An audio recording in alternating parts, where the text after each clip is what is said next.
Il était une fois, dans une galaxie lointaine, un Green Lantern nommé Zalor. Il était le gardien du secteur 2815, un des plus dangereux de l'univers. Il avait combattu de nombreux ennemis, comme les Red Lantern, les Sinestro Corps ou encore les Maninter. Il était respecté et admiré par ses pairs, mais aussi craint et haï par ses adversaires. Un jour, il reçut un appel de détresse d'une planète appelée Zalax, qui était attaquée par une horde de démons. Zalor se rendit sur place, et fut horrifié par ce qu'il vit.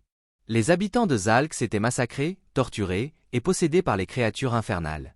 Zalor se lança dans la bataille, utilisant son anneau pour créer des armes, des boucliers, et des pièges. Il réussit à repousser les démons, mais il était trop tard pour sauver les Zalaxiens. Il ne restait que des cadavres et des ruines. Zalor fut envahi par la colère, la tristesse, et le remords. Il se demanda pourquoi les gardiens de l'univers ne faisaient rien pour empêcher de telles atrocités. Il se dit qu'il devait y avoir un moyen de rendre justice aux innocents et de punir les coupables. Il se mit à chercher la source du mal et découvrit qu'il s'agissait d'un dieu déchu, nommé Necron était le seigneur des morts, et il voulait plonger l'univers dans les ténèbres. Zalor décida de l'affronter, seul. Il se dirigea vers le royaume de Necron, un monde obscur et glacé, peuplé de zombies et de spectres. Il pénétra dans le palais du dieu, et le trouva assis sur un trône d'os. Necron se moqua de lui, et lui dit qu'il était vain de défier.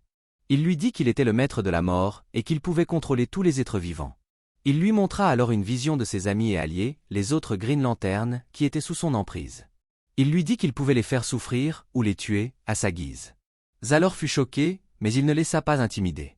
Il dit à Necron qu'il était le maître de la vie, et qu'il pouvait créer tout ce qu'il voulait.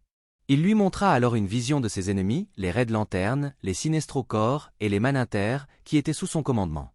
Il lui dit qu'il pouvait les faire combattre, ou les détruire, à sa volonté. Necron fut surpris, mais il ne se laissa pas impressionner. Il dit à Zalor qu'il était le maître de la peur, et qu'il pouvait terrifier tous les êtres sensibles. Il lui montra alors une vision de ses peurs, ses doutes et ses regrets, qui le tourmentaient. Il lui dit qu'il pouvait les faire grandir, ou les faire exploser, à son plaisir. Zalor fut blessé, mais il ne se laissa pas abattre. Il dit à Necron qu'il était le maître de la volonté, et qu'il pouvait surmonter tous les obstacles. Il lui montra alors une vision de sa force, sa détermination et son courage, qui l'animaient. Il lui dit qu'il pouvait les faire briller, ou les faire éclater, à son désir. Necron fut furieux, et il décida de mettre fin au duel. Il lança une vague des ténèbres sur Zalor, qui l'engloutit. Il lui dit qu'il était le maître de la lumière, et qu'il pouvait éteindre tous les espoirs. Il lui dit qu'il allait le faire disparaître, et le faire souffrir pour l'éternité. Zalor fut piégé, mais il ne laissa pas vaincre. Il concentra toute sa volonté dans son anneau, et il créa une explosion de lumière. Il lui dit qu'il était le maire de la lumière, et qu'il pouvait illuminer tous les rêves. Il lui dit qu'il allait le remplacer, et le faire régner sur l'univers. Zalor frappa Necron avec son anneau, et lui arracha le cœur. Il absorba son pouvoir, et il se transforma. Il devint un être de lumière, qui rayonnait dans tout l'univers. Il dit qu'il était le maître de la lumière, et qu'il était un dieu. Il dit qu'il allait créer un nouvel ordre, et le faire respecter par tous. Zalor devint le dieu de la lumière, et il prit le contrôle du corps des Green Lantern, il les fit jurer de lui obéir et de lui servir. Elle les envoya dans tous les secteurs, pour faire régner sa loi. Il dit qu'il était le maître de la lumière, et qu'il était le seul juge. Il dit qu'il rendre justice aux innocents, et punir les coupables.